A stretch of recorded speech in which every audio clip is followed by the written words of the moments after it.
pray that our hearts are joined today so that we may be able to learn how souls have an opportunity to meet a master like Mohanji. My name is Andra, and I live in Northern Virginia. And in this rush part of the world, it is amazing that anyone could have the blessing of meeting such a master like Mohanji. So at first, I would like to give you a little bit of a background leading up to the time that I met Mohanji. I grew up in Baltimore, Maryland. I had two parents of different religions, and it was not necessarily easy all the time because one would try to convert the other. But it was an interfaith household, and the beautiful blessing was that God was always discussed, and that was a beautiful background for me. As a child, I was so sensitive to the feelings of beings, of all beings, little creatures. I never stepped on an ant. I never stepped on any creature because I felt that all life was precious. And I remember that when I was 9 years old, I would say a prayer every single night before I went to bed. I would say, "Help me to help others." Just 9 years old. A few years after that, there was an interesting experience that I had that led me to believe that there really is a divine and that our prayers really can be meaningful and heard. There was a young boy down the street from me, a neighbor, who was given a gift, a very special gift of a watch from a very special family member that he treasured. And he lost it. He couldn't find it. And it happened to have snowed, and so there was 3 feet of snow on the ground. And I knew how much that watch meant to him. I prayed with all of my heart. I said, "Oh, please, please let me find that watch for him." And I looked in the distance and I saw a golden glimmer. I trudged through the snow. I reached down through the snow and there it was. There was his watch. So this sort of, at a very young age, showed me that there is a divine, that prayers are meaningful. And, when Mohanji talks about the guru principle, that we're always receiving wisdom all the way through our lives. It comes in many, many different ways. Well, certainly that was one way that it came to me. I was fortunate enough in my spiritual journey to be pulled away from what we would call Maya, from the world of materialism into a realm where the spiritual, seeing things through the soul's lens, became very, very important to me. And I felt that I had a destiny, didn't know what it was, but I knew that I had a purpose for existence.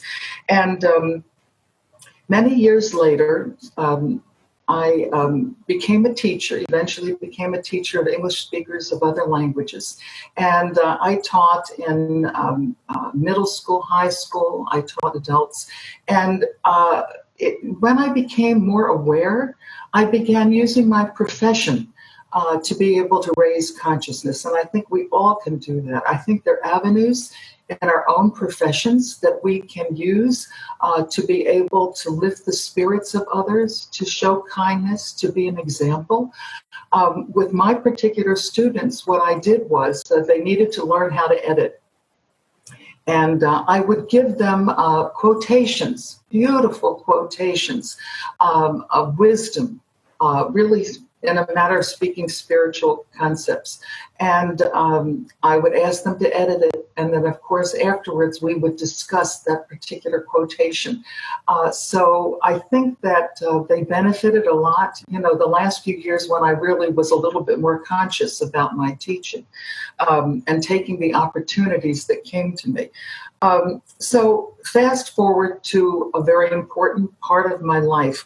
And I guess I would call it a turning point when I came in contact with a spiritual master named Meher Baba, who was told by Sai Baba that he was the avatar of the age.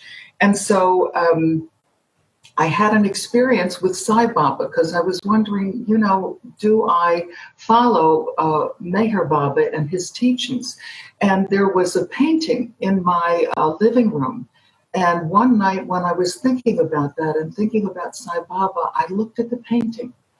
And I'm getting chills when I'm saying this. The entire painting transformed into the face of Sai Baba and stayed there, for quite a few seconds. And I knew that that was a sign that I was on the right spiritual path. So what happened after that is that I had an incredible experience with Meher Baba. I was a teacher, as I mentioned before, in ESOL, English Speakers of Other Languages. And I was standing in the kitchen and saying to myself while I'm cooking, well, I will, do whatever you ask me to do, Meher Baba. I really want to help humanity in some way. And the lanyard that I was wearing around my neck, that's heavy plastic that gives your ID for teaching, all of a sudden cracked in half, and half of it flew across the kitchen. Oh my God. I knew something was happening, and I went upstairs and I looked at this picture of Meher Baba over the bed, and I said, Meher Baba, what does that mean? Does that mean I'm not going to be a teacher anymore? What am I supposed to be doing? And then all of a sudden, the lanyard, which was made of white beads, broke, and the beads went all over the bed, and the string was hanging. And I looked at it, and I remembered a very special quote from Meher Baba, that one of the reasons that he came is to help humanity, tie all religions together like beads on one string. Well, that experience led me to become involved with interfaith activities. And one of them was the Unity Walk. I became a member of the steering committee of the Unity Walk that is held in Washington, D.C. every year, that pools a few thousand people. And so this leads to the uncanny way that I actually met Mohanji, which was an incredible experience, as probably many of you have had, and is very dear to my heart. And dear to the people who were involved in this. Part of the Unity Walk was to be able to have a program at the Gandhi Memorial also. And I wanted to, most of the program was already planned. And so I was really working on trying to get another program together at the Gandhi Memorial.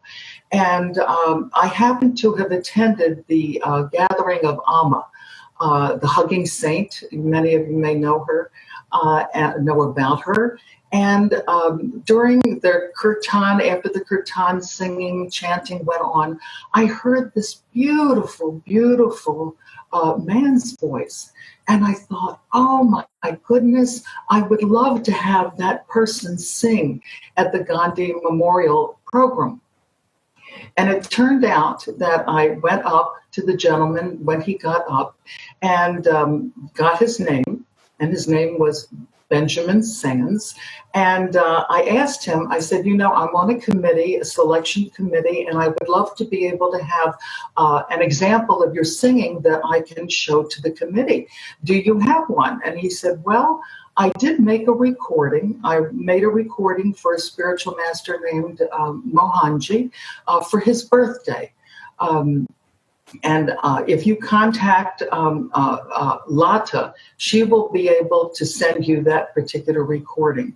So that's what I did. I contacted Lata and spoke to Lata. And what was interesting is that in the course of talking to Lata about this, And she told me how it came about that Benjamin made that recording for Mohanji. And she said, Mohanji happens to be in town right now. And I thought, oh my goodness, isn't that a coincidence? And she said, would you like to hear him speak?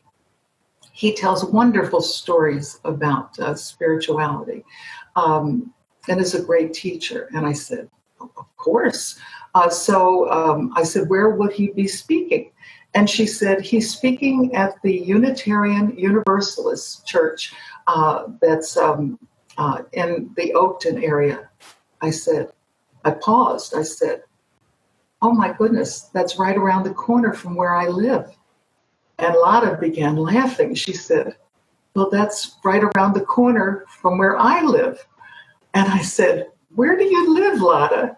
And she told me the name of the street. And I said, that's right across the street from where I live. What are the chances of that happening? So I went to the UU church and was fortunate enough to hear Mohanji speak. And I thought, oh my gosh, he's a great storyteller. He shares so much wisdom in his stories, and he seems so humble, so unassuming. So I thought, again, my mind is always on planning my events. And I told Lada, I said, I would love to invite Mohanji to come to the Unity Walk. And maybe he could wear the banner that says Hinduism, because that particular year we had representatives from all the major world religions, and we had a banner for each religion. And I thought we would be so honored if someone like Mohanji, who is a spiritual teacher, would wear that banner.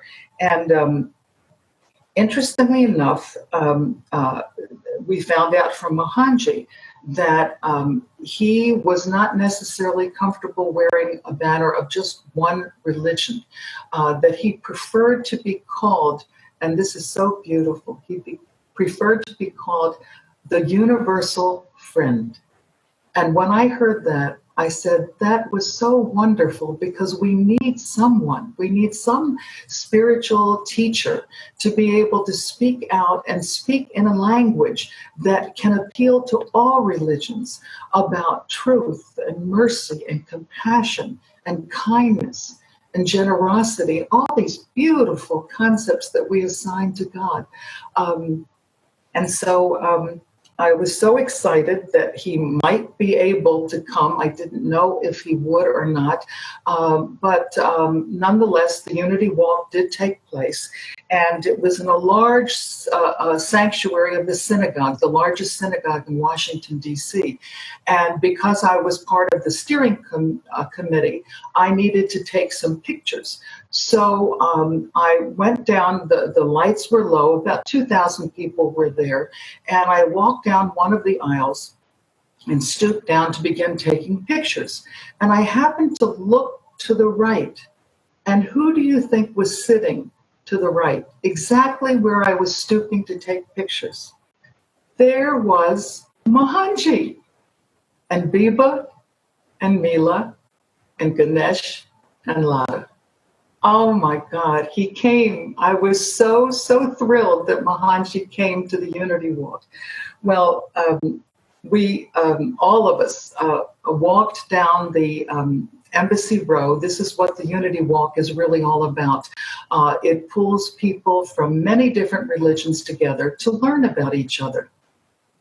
And so all of the houses of worship along Embassy Row open up their doors to have people come in from different religions and to explain their particular religion and their ceremonies, their traditions, and what their philosophy is, and sometimes share food. And so Mohanji and Biba and Mila and Ganesh, Lada and I frequented all these different places and went to the Sikh temple. We didn't necessarily eat there, though they make wonderful food and it's all free, generosity from the Sikh community.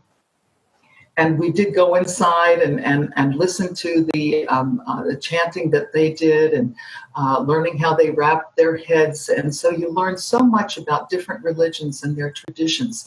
And then we continued to walk together. And I was so thrilled that Mohanji was walking next to me. I don't know, I just felt something special by being with him. Maybe it's the energy that he gives off. And he was so easy to talk to. So that concept of being a universal friend, I felt that. I felt that in some way we were friends. And I also felt that he had the opportunity and the ability to make every single person he talked to feel like they were his friend. So we wound up at the Gandhi Memorial, and at the memorial, I thought it would be wonderful to invite Mohanji up to help lead us in the chant of Om. A lot of the people there of different religions were not used to the concept of Om, so we explained what Om represented, and then Mohanji, in his beautiful voice, helped to sing Om. We did that 3 times, and then we said Shanti, Shanti, Shanti. Oh, it was such a wonderful day. And I must tell you that along the way before we got to the Gandhi Memorial, I felt something special. When we arrived at the National Mosque, because that was part of the houses of worship on the way, in the garden there in front of the mosque, I had this feeling that if somebody like Mohanji stood in the garden, for just a few moments, that somehow more peace, more harmony would come about through his presence and through his ability to possibly transform energy. And I kind of felt that even just walking through the garden there, being there, left the mosque and left all the people who came from different religions a little bit with a higher way of thinking, with more harmony, with more love, with more appreciation and more respect for one another and one another's faith traditions. So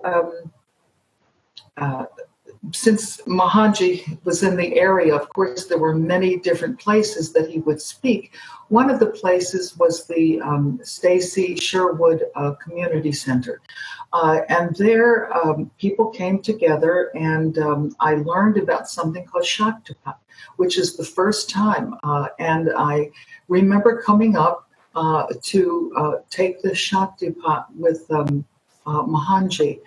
And I remember bowing my head and feeling such incredible energy emanating from Mohanji, and feeling that this was a very special moment, that I would be given some type of, inner guidance, inner direction to turn my life over to true service to humanity.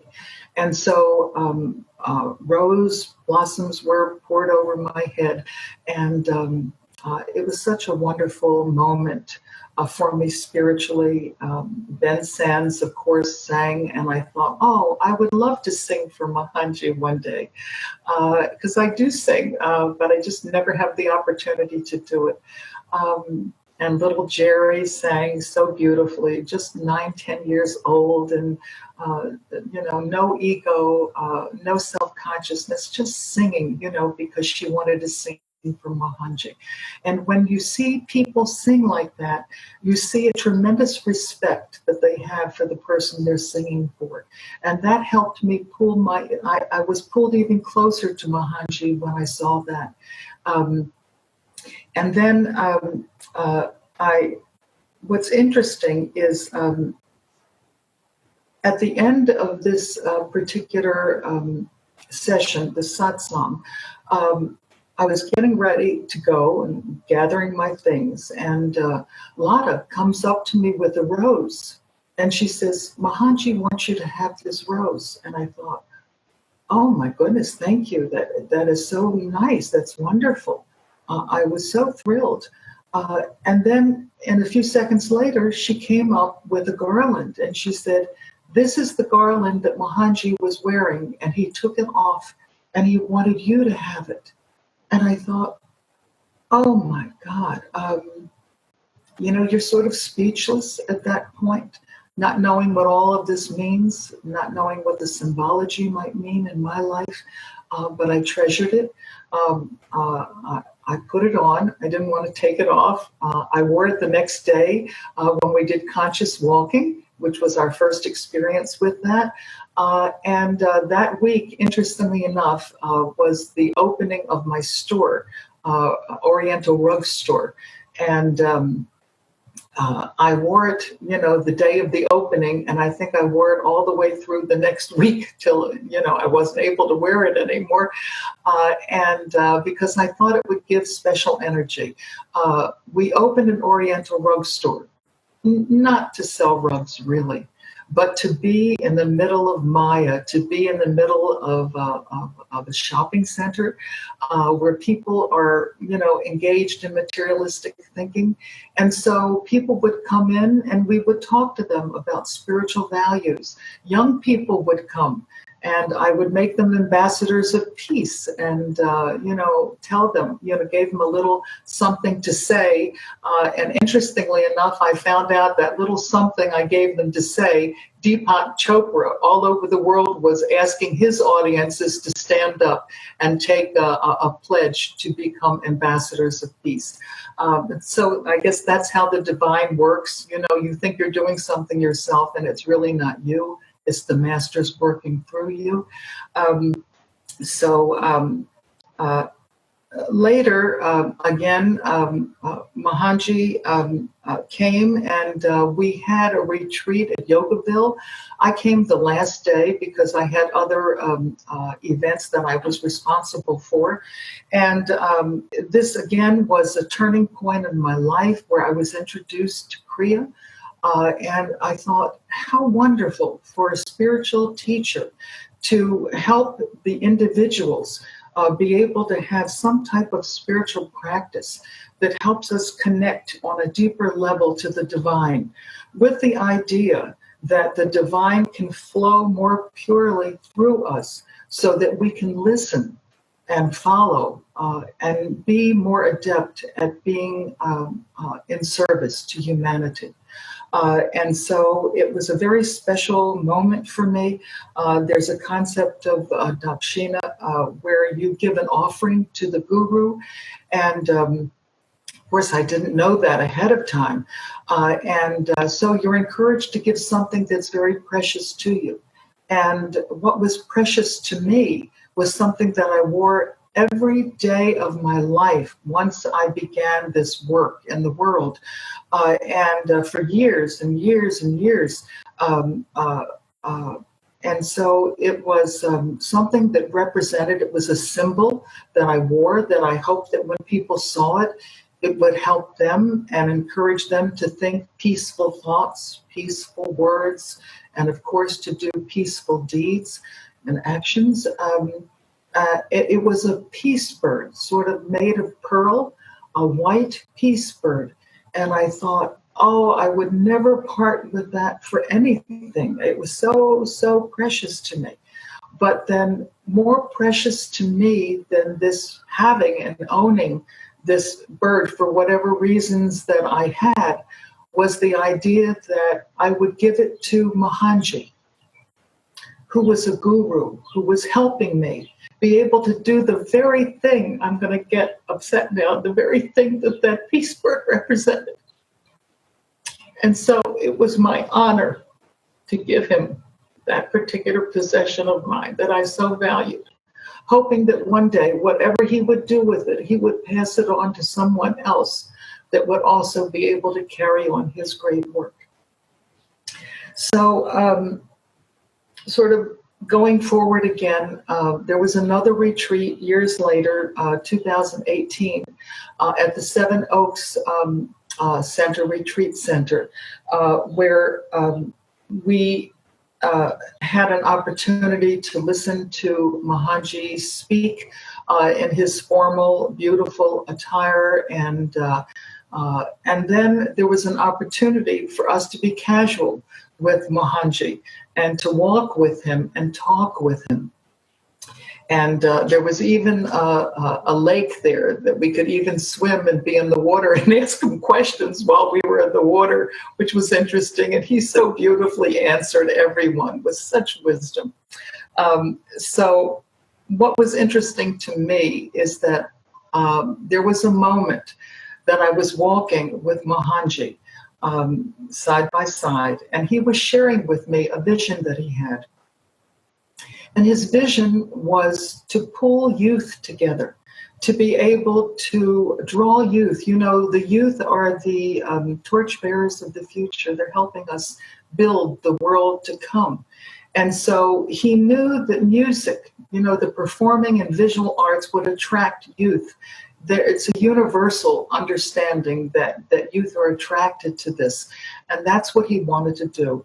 And since I had had experience, obviously, as a teacher for many years, and also working with youth, wanting to raise their consciousness, it was such a good fit. And I said to him, Mohanji, please, whatever you do, please think about me. Please remember, I would love to help you in any way that I can.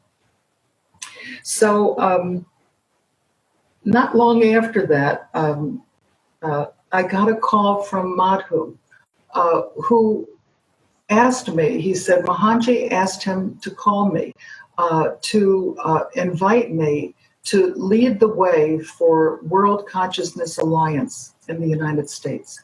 And, oh my God, you know, that was quite an ambitious task, and I don't feel up to it. But Madhu assured me that we would have a lot of help from Mohanji, and all the people that loved Mohanji. And I thought, if I could have that help and that support, then yes, how can you say no to a master, even though it was way, way out of my personal comfort zone.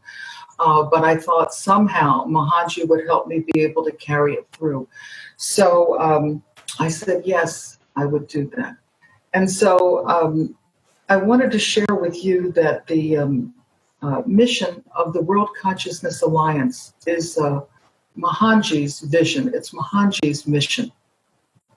And it's one of the wonderful things that he has initiated. And the idea behind all of it is to encourage people to participate, to use their gifts, their talents, their skills, to do just what all of you who are part of Amu Care, Mohanji Foundation, ACT, are doing. The people who are in charge of the Early Bird Club are doing. And so this is important work. All of these efforts that Mohanji has started are so important and so meaningful, and help to raise our consciousness and in many ways change our lives. I wanted to tell you that Mohanji changed my life, obviously.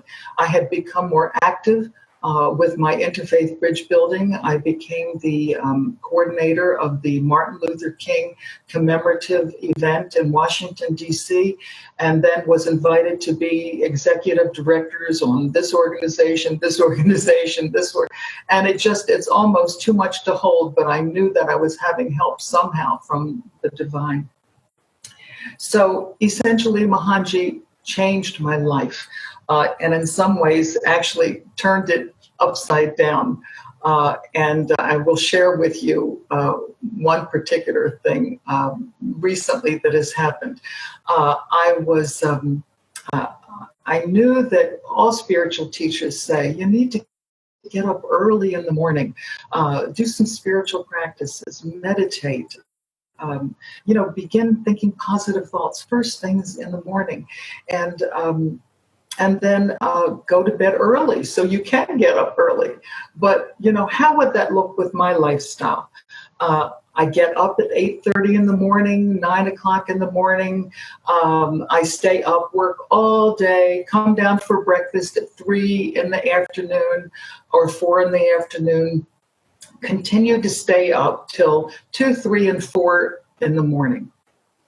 And so one day I said, I'm going to do this. I'm going to go to bed early at 8:30. Instead of getting up at 8:30, I'm going to go to bed at 8:30 at night. And instead of staying up till 3 a.m., I'm going to get up at 3 a.m. And I thought, I don't know if I'm going to do it, but I prepared myself, did everything that I thought I could do. I won't go into all those details, but whatever one would do to prepare themselves, put up the blinds so that you'd be able to see the sky, and that would help you if you weren't, sleeping in a dark environment. So I did everything to support that. And I began the last week in April. And interestingly enough, I actually did it. I couldn't believe that I was able to do it. And the next day or two, I found out that coincidentally, Mohanji had started this this group called the Early Bird Club. And it started on the very day that I began starting, and I didn't know. So that's how we're all connected. And so that's changed my life. If somebody like Mohanji can change my life inside out like that, I know he can do it for you in whatever ways that you need. He seems to know everything that you're thinking. When I told him that I was watching for that first year after I met him, every night I was watching one of the Mohanji videos, YouTubes. I loved it because you get 15 minutes, 10 minutes of pure wisdom on any topic that you're working on at that particular moment. And I would go to sleep listening to Mohanji talking. And one day when he was in town and I happened to tell him that, his response was, I know. So that was a little eerie, but yes, I think he does know these things. I wanted to share with you that that Mohanji transformed my life, that he transforms everyone's life that he comes in contact with, that I find him to be humble, I find him to be approachable, accessible, and open.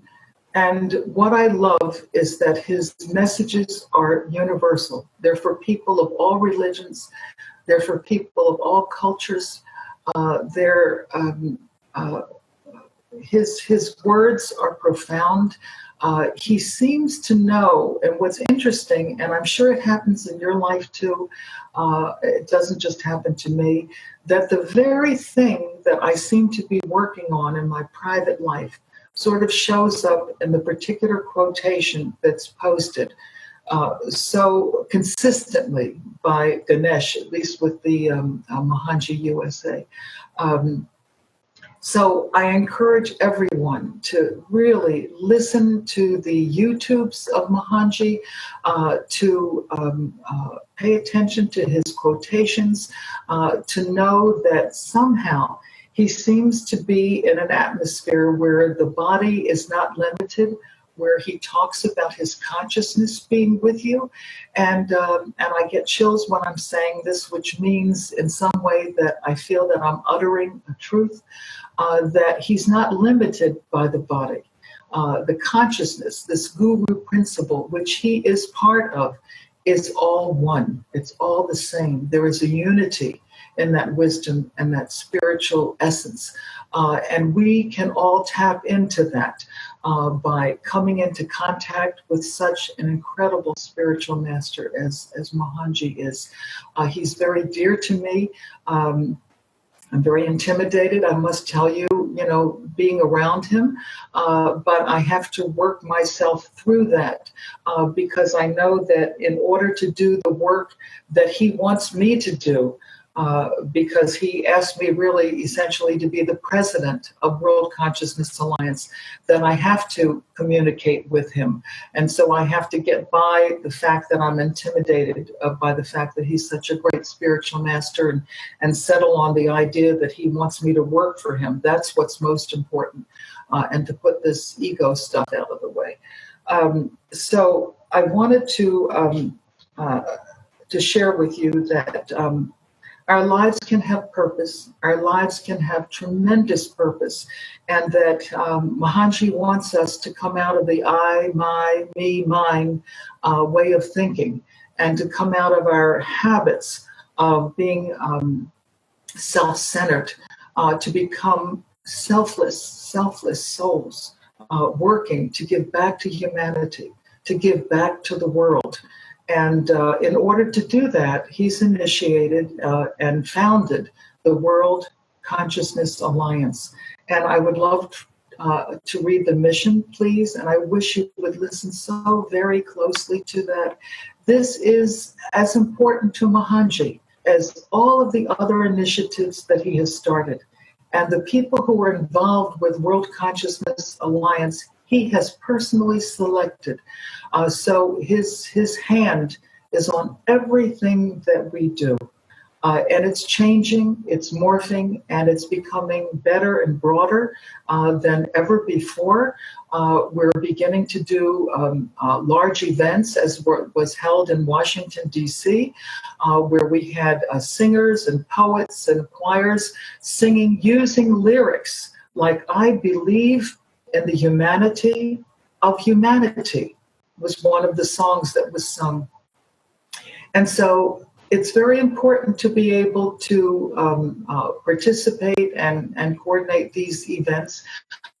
We just had, as many of you know, we had a beautiful Zoom meeting with 3 people from different business sectors. Again, this was initiated by Mohanji, who suggested that we have people from different parts of our society, you know, for him to also add his part as a humanitarian, as a philanthropist. And his bio is so humble. He didn't ask to be known as a spiritual teacher or a spiritual master. He wanted it put out that he was a humanitarian and a philanthropist. And you can see through all the wonderful things that Mohanji has started that is absolutely true. And of course, he's a model, you know, by participating in the ways that he participates. And I know it's very difficult for him, oh my God, to tour the world, to live out of a suitcase. I was thinking about that last night. You know, we look at him being honored and appreciated and adored by all the people around the world that he speaks to. But this master is not totally comfortable. I'm sure he makes himself comfortable. Everywhere that he is, he stays in different people's homes, different circumstances, different countries, different languages, and he's always, always present in a way that is so beautiful, so accessible to everybody there, wanting to help them with their individual questions. And so he wants to help us individually, and he wants to help us collectively. So let me read the statement, the mission statement of the World Consciousness Alliance, where he's working to help people collectively to be able to participate in his work in the world, which is our spiritual responsibility. So the World Consciousness Alliance is a global initiative that brings together people from all walks of life, from all cultures, from all religions, inspired to use the medium of the performing and the visual arts and other diverse platforms to raise consciousness of the responsible stewardship of the earth and all life forms, and to encourage the expression of our gifts, skills, and talents to promote the cause of benevolent actions, selflessness, and nonviolence in thoughts, words, and deeds, thus forging a more conscious, compassionate, and harmonious humanity. So I would like to end this talk with you with a song that is for Mohanji. It's actually a very famous song by Celine Dion, and that is called The Prayer. And I particularly love it because all of us who love Mohanji have a card with Mohanji's eyes. And this, to me, is something that is specifically for Mohanji, maybe was written in some way for Mohanji. And I changed the last few words because I knew that this is close to Mohanji's heart, to serve humanity.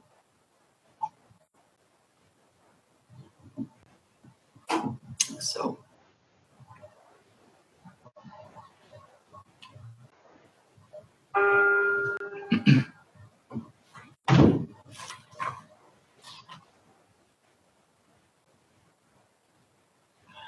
I pray you'll be our eyes and watch us where we go and help us to be wise in times when we don't know.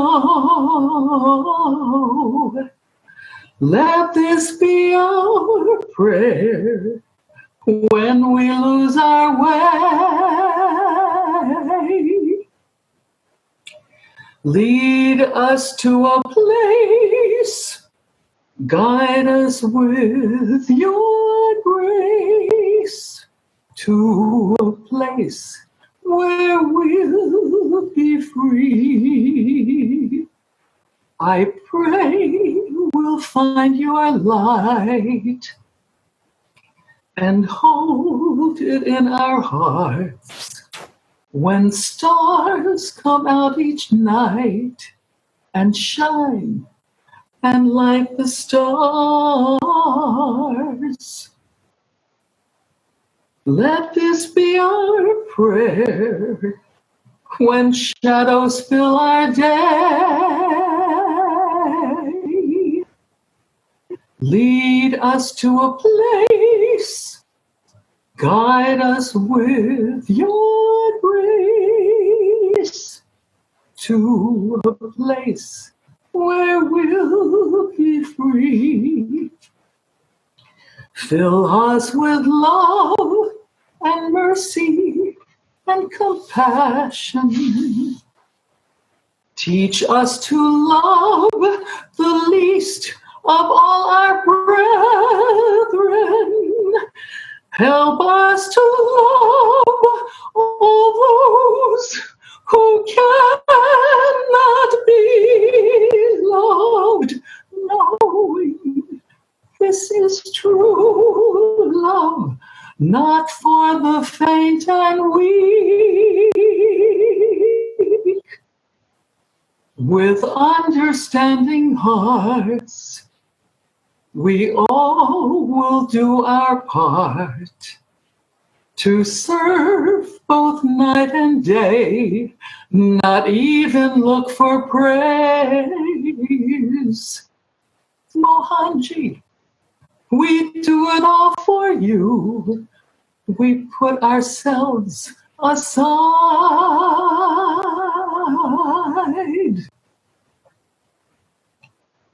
How we worship you shows in what we do, serving others with your love.